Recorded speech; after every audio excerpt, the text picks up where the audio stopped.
Hello, wonderful artists! Today we are going to make our water lily pond, inspired by the Impressionist painter Monet. So to start, we need a paper plate, a big old piece of paper. You're gonna get to choose your color today, probably, hopefully, and something to draw with. I have an oil pastel or a Sharpie here. Either one will work.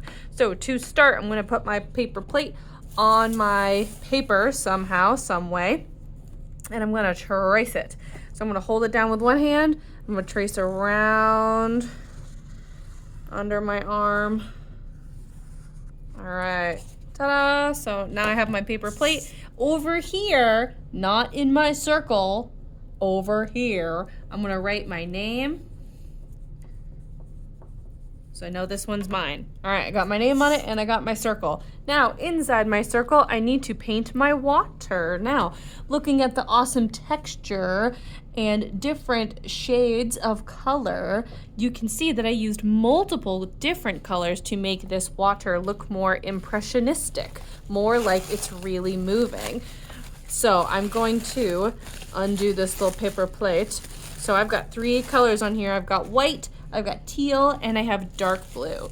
So I'm going to use not a paintbrush today, but little sponges to fill in my whole circle. And I want you to blend those colors, baby. So I'm gonna start by just dabbing a little bit of paint onto my sponge, and I'm gonna go up and down and up and down and up and down and up and down and up and down. I wanna make this texture, right? We were looking at those awesome paintings by Monet, and he adds lots of cool texture by making different types of brush strokes and adding different colors. So now I can either use the same sponge or switch sponges to dip into a different color. Dip, dip, dip, and I can layer it right on top. And the more I blend together, the more I bounce up and down with my sponge, the more blended they get together. Now, the white one's a little tricky because I don't want to make this whole thing blue. So I'm just going to take a little bit from the side. So this part is still plenty white, but over here I got a little white on my sponge now. And I'm going to take my time and I'm going to blend all these colors together. Ooh, they look so pretty. All right, I'm going to fill up my whole circle by bouncing up and down with my sponges. Okay, I filled in most of my circle here, and the best part about this project is that you can work in layers, which means since I have a really light coat of paint somewhere, I can go back and add another color on top if I want to change it, so it looks even better. The more layers I add, usually the better it blends together. That looks so pretty. Okay, I really like how this is blending, and I think I am all done for today. So I've added lots of different colors in lights and darks. I'm gonna put this with my name on it on the drying rack, and I am all set. All right, moving on to the lily pad. So I've done my background. Now I need to start making my lily pad. So I'm going to get two pieces of paper. I have a light one and a dark green. So two different shades of the same color, right? They're both green, one's dark, one's light.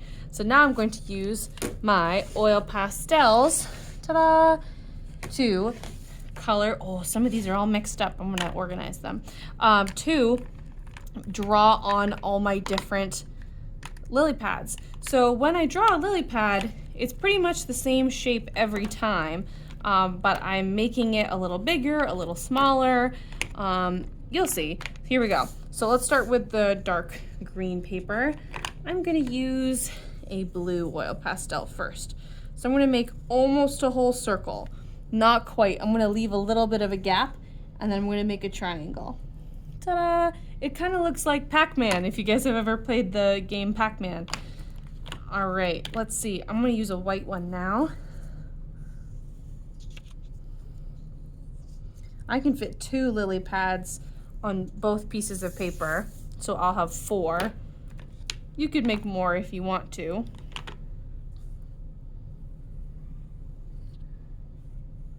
There we go. Let's do one more. Nice. All right. Once I've got all my lily pads drawn, I'm going to cut them out. So I cut out my lily pad as if it were a circle, and now I'm going to clip, snip, snip that inside triangle out. There we go. Now I have my lily pad. So to glue it onto my paper, I need a couple things. I need my glue drawer, right? This is like how we store our markers and stuff, but this one's for glue. So I've got a glue cup. I've got a glue brush, just a little one. And I've got some tissue paper in here.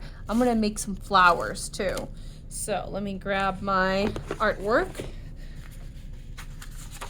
I took this off the drying rack, so now your paint will be dry by this point, right? So I'm gonna flip over my lily pad, add a little bit of glue underneath, make sure I get those edges because I want it to stick all the way down. Find a good spot for it. Hold 1, 2, 3, 4, 5. All right, you guys can do the wiggle test to make sure it really sticks on there. And now for the flowers. This is my favorite part. I'm going to take a few pieces of tissue paper for the colors that I like. And you can do this a couple ways. You can just layer them flat so they have that kind of square, pointy corners, right?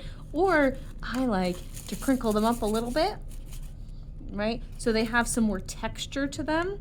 And then when I glue them on, I just glue a little spot and I hold and then I let go. And now I've got these really nice pretty petals and they look more like real flowers. I love that. So now I'm gonna cut out the rest of these lily pads, glue them down into my pond, add some more flowers, and when it's done, it should look something like this. When you're done, the glue will need to dry, so we will put it on the drying rack.